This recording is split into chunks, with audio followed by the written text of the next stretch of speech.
Bismillahirrahmanirrahim. Assalamualaikum warahmatullahi wabarakatuh. Wilujeng anjing sadayana sampurasun.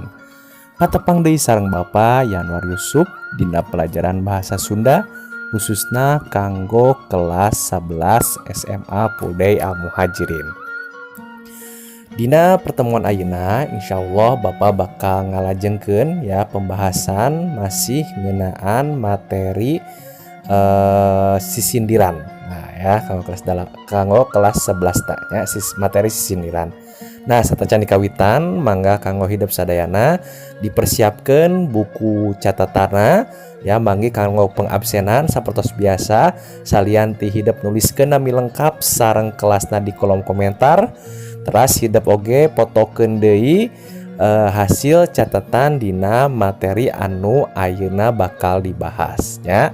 Mangga dipersiapkan.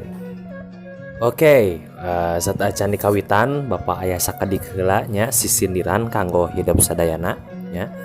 Cicing di luar dititah asup. Majarkeun si Asep teh patepang deui sareng Bapak Yanwar Yusuf guru bahasa Sunda anu kasep teh. Nah, eta hiji contoh sisindiran. Nah, ya. Oke, dina pertemuan ayeuna urang bakal ngabahas ngeunaan watak sisindiran atau sifat-sifat sisindiran. Nah, pertemuan kamari urang atos ngabahasnya ngeunaan jenis-jenis sisindiran. Anu mana jenis-jenis sisindiran teh kabagi jadi 3 jenis. Aya sisindiran rarakitan, aya sisindiran paparikan, sareng aya sisindiran anu berupa wawang salan atawa tebakan. Nah ya mangga ditinggal di videona upami hidup teu acan nulis materi anu nuju satacan UTS dibahas. Nah ya enak urang ngajengkeun. Oke, watak sisindiran. Nah nya jadi sisindiran teh ngabogaan sifat nya. Naon wae sih sifat sisindiran? Sifat sisindiran teh dibagi jadi 3. Kahiji nyaeta sisindiran anu sifatna piwuruk. Sisindiran kadua nyaeta sisindiran anu sifatna silih asih jeung sisindiran anu sifatna sesebred. Nah, gua bakal dijelaskeun jeung dipasian contohna nya. Sisindiran anu sifatna piwuruk nyaeta sisindiran anu eusina teh ngeunaan nasehat. Nah, upami entos nyaros nasehat berarti eusina teh pasti hal-hal anu berupa positif. Ya, nasihat supaya rajin diajar, nasihat supaya pinter jeung sabjabana. Nah, contohna di dieu ya.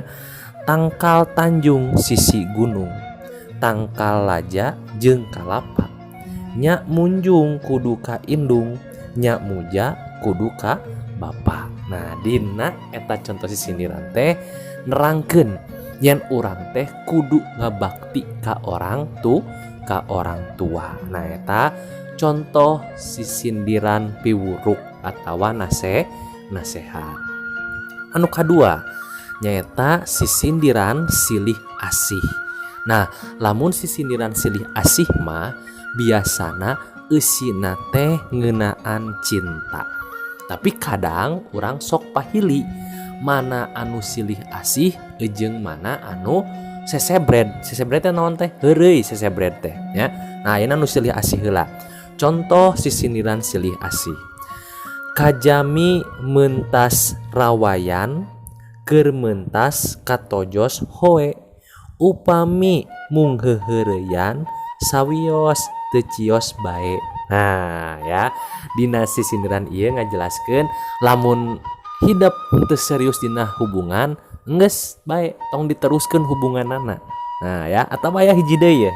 Contoh sisindiran silih asih nya. Silanglang ngojay silanglang, ngojaina kacipaganti. Kapalang moal kapalang, bumela kadiri nyai. Nah, ya artina ieu teh ngajelaskeun ngeunaan cinta anu katahan. Nah, ya jadi eta tentang silih asih. Anu katilu, sifat sisindiran anu katilu nyaeta sesebred. Nah lamun sesebred mah ieu mah leuwih ka banyol atawa heureuy. Nah contohna di dieu.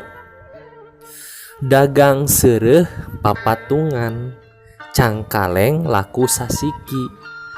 Euleuh itu popotongan, dikaleng ku aki-aki. Nah ya jadi ya bisa kanu silih asih nya, bisa oge kanu sesebred atawa heureuy. Nah margi dina eusi anu tadi sisindiran ku Bapa dibaca ngeunaan hiji nya, hiji awewe nya anu dicokot ku aki-aki nya. Jadi misalnya ya eta awewe teh bobogohanna jeung bapa, tapi jodoh nate nyata jeung aki-aki. Nah eta ya.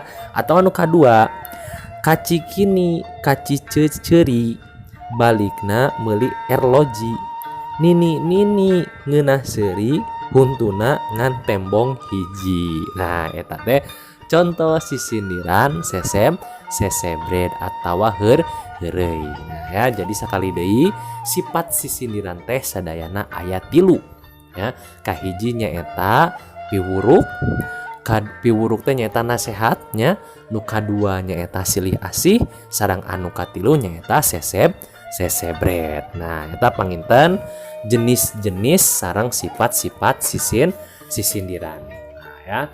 Poin anu salajengna anu bakal ku Bapa dibahas nyaeta ngeunaan syarat-syarat nulis sisindiran. Nah jadi upami urang bade nulis sisindiran teh henteu sembarangan nya, padu nulis we atau cadu nulis we, henteu. Aya syarat-syaratna lamun urang bade nulis sisindiran. Naon wae cenapa syarat-syaratna teh? Nah syarat-syaratna nyaeta anu kahiji, dina unggal pada lisan diwangun ku 8 engang. Nah di dieu kecap pada lisan, maksudna pada lisan teh nyaeta baris nya. Dina unggal pada lisan diwangun ku 8 engang. Engang teh naon? Engang teh bahasa Indonesia teh nyaeta suku kata. Eta syarat anu kahiji. Syarat anu kadua nyaeta dina unggal pada. Nah ya pada teh nyaeta paragraf nya.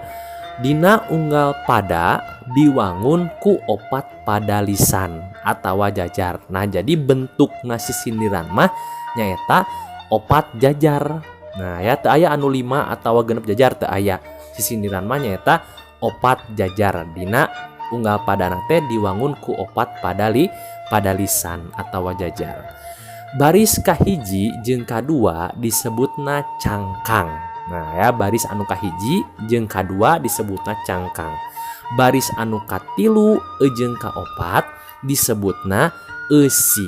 Nah jadi aya cangkang aya eusi. Nah terus nu salajengna sarajengna baris kahiji kudu murwakanti jeung baris katilu, sedengkeun baris kadua kudu murwakanti jeung baris kaopat. Nah hartina naon? Maksudna di dieu kecap murwakanti. Murwakanti teh nyaeta sarwana kecap dina unggal kalimat atawa dina unggal tungtung kalimat. Nah contoh dina sisindiran mah polana teh pasti bakal sami nyaeta A B A B. Nah A B teh tadi nya baris kahiji sarua jeung baris katilu, baris kahiji sarua jeung baris katilu, baris kadua sarua jeung baris kaopat. Nah jadi A B.